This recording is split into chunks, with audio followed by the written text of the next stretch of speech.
Organizing your slots, microcycle planning. So this is one of the more recent lectures that I've put into the program design mentorship because I think in hindsight it's something that I have had the curse of knowledge on. I have kind of forgotten what it is to know this information and actually how vital it is for you guys in terms of setting up your program. So I'm going to talk you through some thought process and then we're going to see a physical example of it. Okay, so when it comes to working with your clients, creating this first program, you're going to go through that thought process, okay, of how many times we get a training, how many slots, that gives us our total slots for the week. Then from there, you may know how many slots are going to each movement pattern because you based it on the goal and all that kind of, is it balanced or biased? However, from there, people have now often got, okay, this list of movement patterns and they know how many slots are going to each movement pattern, but then the job of actually getting those jigsaw pieces and putting them in the right place is where people really fall down. And actually, this is quite high level planning, and it's basically what we'd normally call microcycle planning. So a microcycle is typically kind of a week. And if we can get this right, this then sets us up for exercise selection and sets and reps and all that kind of stuff. However, if we don't get this right, this is where people can really fall down. So I wanted to give you some goals that we're trying to achieve every time we organize our slots in our slots table. And I'm going to show you the advanced template that you'll be using when you get into phase 2 to help kind of paint this picture for you, but then also a step-by-step process or a step-by-step thought process to which to go through when you're doing this. So when we are looking to plan our microcycle or plan our training week, the main objective is to distribute the stress. So every time we do an exercise, that's stress, to maximize or optimize, whichever word you feel resonate with best, the weekly training performance. So a really easy example of this would be, we probably in an ideal world don't want squatting Monday and Tuesday, especially if we're squatting hard, heavy, high volumes, etc. on a Monday to then follow that up on Tuesday. In an ideal world, it might be a Monday and a Thursday. If it was a 3-day week, it might be a Monday, Wednesday, Friday, managing some certain things on the Wednesday session to make sure we have enough recovery. And where we know we're going to have at least 2 days off on the weekend, then we might decide actually that Monday is going to be our most intense session because we know that's when we're going to be freshest, unless one of those clients goes out and has like 15 pints on the weekend, which lots do. But typically it could be where they're freshest, and so that is where we can allocate that most important slot. When I'm also allocating my slots, I'm also typically thinking about getting each body part trained twice per session. We've talked about this a number of times because if somebody misses a session, then it's in there within the week. It also obviously helps with semi-private programming as well. If somebody has, we can improve quality, we can improve skill adaptation because they've seen the same skill a number of times. And one of the big ones, we can improve session density. If I've only got lower body exercises in a session, I can't use my non-competing paired sets or my supersets, which typically then reduces the density or the quantity in the session, which if someone's only training 1, 2 or 3 days a week, can be a bit of a problem. So I want them to, when I'm organizing my slots, so the example I'm going to use in a second is going to be 3 days per week with 5 exercise slots per session. So that's 15 for the week, and that's going to be distributed. So I'm thinking, first of all, okay, how can I distribute the stress to maximize it? Now, I'm going to help you go through a thought process to do that in a second. I'm also checking that I can keep my sessions dense by training body parts multiple times per week.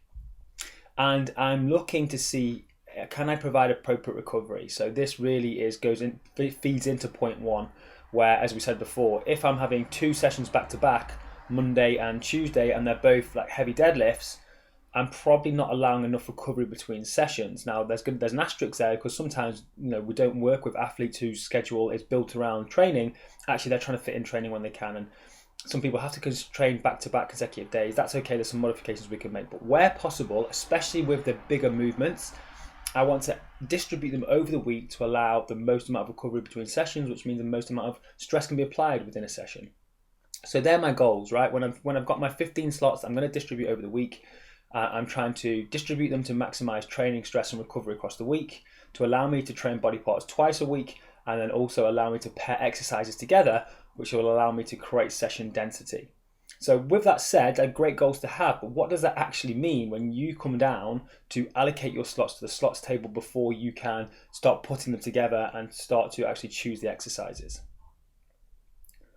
So the first thing I'm going to do is place the most important exercises into my training session. So if it's 3 days a week and I'm doing 2 squat sessions, and squat is the focus of this block, I probably want to keep them away from each other on the Monday and the Friday. And any split squat work as well, I want to keep away from those, or separate those out at least to allow maximum recovery. I don't want to have them maybe on Monday and Wednesday, right? You can hopefully see how training Monday and Wednesday, whilst it's probably fine, probably isn't going to get me the same result as training on Monday and a Friday because of the longer recovery times. So how do I decide what is the kind of most important exercise slot or most important movement? Well, it's either going to come down to the goal of the block, which we talk about all the way in phase 4, but really it's where you're saying, have we said to ourselves that we really want to improve the squat or the pull-up or the press-up or the bench press, whatever it might be. If your client's most important movement, or you've decided the most important movement for this block is the pull-up, that's what you're trying to improve, then you want to be placing those vertical pull and horizontal pulling movements as far away from each other within the week to distribute them appropriately, right? So like I said, you wouldn't have them all on a Monday, for example. You'd be trying to spread them out. The other option might be it's the client's priorities. The client's come to you and said, like John, he wants a bigger chest, right? And so we're going to place those chest exercises appropriately across the week. We're not all going to cram them into one place. That's not going to allow us to maximize the training stress, training response. So once I've placed the priority movements, I'm then going to go into the secondary movements. Now, there's a good chance that actually, to start off with, you don't really have a specific goal for the block. You don't really have, the client just wants to train. Oftentimes, I think of us as pilots without a destination. The clients just want to enjoy training and show up regularly. That is the goal. There is no I want to improve my squat. And we'll talk about that in phase 4. But then the next thing I'm thinking about then is, well, where can I place the most demanding exercises to try and allow the most amount of recovery? Now, in all honesty, most clients that we train don't train hard enough, don't train enough frequently, that this becomes a huge issue, because we've seen actually with a number of papers, Santos amongst others, where people can train back to back, the same exercises, same sets and reps, push pretty hard, and do just as well training Monday, Tuesday, Wednesday as somebody training Monday, Wednesday, Friday.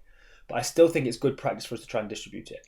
So what I'm thinking here is, do I want to try and manage where my squats and deadlifts go? And maybe I want squats and deadlifts on a different day, or maybe I've seen that Monday and Tuesday are too close together, so maybe we decide that we put deadlifts on the Monday session. There's loads of different ways we can go about it, but typically the first thing I'm thinking is, okay, what's the goal of the block, or what's the client's priority? Let's get those exercises down first on the days, separate them out on the different training days to allow the most amount of recovery.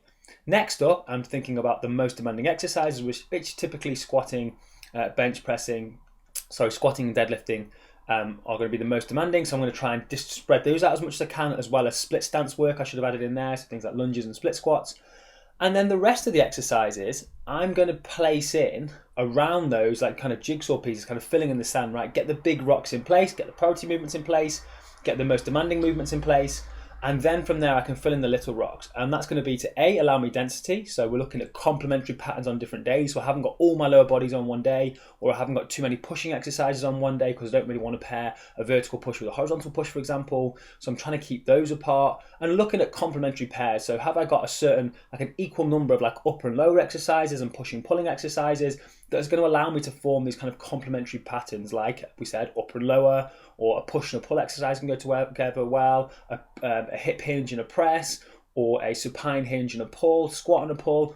Something where when we look again, we'll look back at our exercise selection that we spoke about in Theoretical Foundations in the next lecture, where you can put these exercises together in these non-competing or supersets. As we already mentioned, I'm going to try, as where possible, allow the most recovery as I can. So I don't want to put potentially all of my chest exercises on one day or on back-to-back days. So let's say, I don't know, someone's training Monday, Tuesday, and Thursday. I would try and spread them out a little bit. But let's say that the client's only option is to train Monday and Tuesday. Well, when I'm allocating my slots, I'm going to have recovery in mind. And if our client can only have a short recovery time, using our slots method, using twice a week, giving them a suntan, sunburn, so not too many exercises on one day for the same body part, that's probably going to take care of most of these things anyway. But a few other considerations you'll have when you go to do your actual programming is increasing the reps in reserve, or how far away from failure somebody is, because it tends to appear that the closer to failure somebody gets, the more muscle damage we tend to see, the longer the recovery. We're going to do less sets. So maybe like we said, we're having to squat on a Monday and a Tuesday. Then I might decide that on a Monday to do more reps in reserve, slightly less sets to allow me to push hard on the Tuesday, because then I know I've got 5 or 6 days to recover. And then lastly, I may choose shorter muscle lengths. So a classic example here is if, again, my client was training on a Monday and Tuesday and a Friday, and I had to, for some reason, had to put a hip hinge in on Monday and Tuesday, I might decide to choose on the Monday a glute bridge where the glutes and hamstrings are trained in a shortened position compared to something like an RDL where they're trained in a lengthened position, because muscles that train, basically if you can feel a stretch within the movement, typically tend to cause more muscle damage, and the more muscle damage we have, the longer it takes to recover.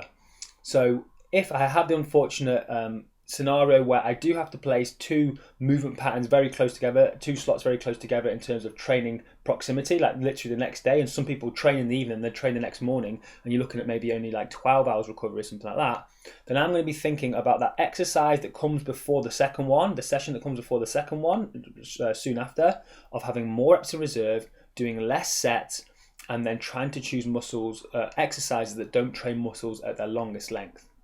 So, to recap what we've said in this lecture, when it comes to organizing your slots, so you know how many slots that you've got in the week, you know where you want to allocate them in terms of volume based on the client's goals or the goals you've set yourself for the block. Now you've got to sit down and actually put them in place. And so what you're going to do is you're going to put the most important ones first to allow the most recovery between sessions and maximize performance. Once you've done that, you can do that based on the goal of the block, as we said, or you can do that based on the client's priority. However, sometimes there might not be any goal of the block or any client's priority, and what you're going to do is place the most demanding exercises first. Now, if my client says to me that they want to improve their pull-ups, I will do the pull-ups first, so the vertical pull, horizontal pull, and then I will look at the most demanding exercises after that, which is typically deadlift or hip hinges and squats, knee dominant movements. And so then I'm going to try and allocate my knee dominant movements, my hip dominant movements away from each other to allow the most amount of recovery and performance throughout the week. And then the remaining slots, they're kind of the small rocks or the sand almost that we're filling in, because I'm looking at that first session and saying, okay, I've already got quite a lot of pulling in there, I've already got some deadlifting in there, so I'm going to add in some more of my upper body pushing on those days to balance things out. Then I'm looking at another day and I'm seeing that I've got more pressing on that day with some squatting, so that's where I might add in some knee flexion work, for example. So I'm always thinking about how can I, once I've placed the priority exercise, once I've placed the most demanding exercises, how can I fill the rest in to allow session density, a mix of upper and lower pushing and pulling, for example. And then if they are very close together, that I notice that they are, then I'm going to potentially make a note of that, so when I go to program that exercise, I do so with more reps in reserve, I do so with less sets and potentially a shorter muscle group. So what I'm going to do now is go to the more advanced training spreadsheet so you can see it and see how this would play out in the real world, and then we're going to take it a step further and look at exercise selection.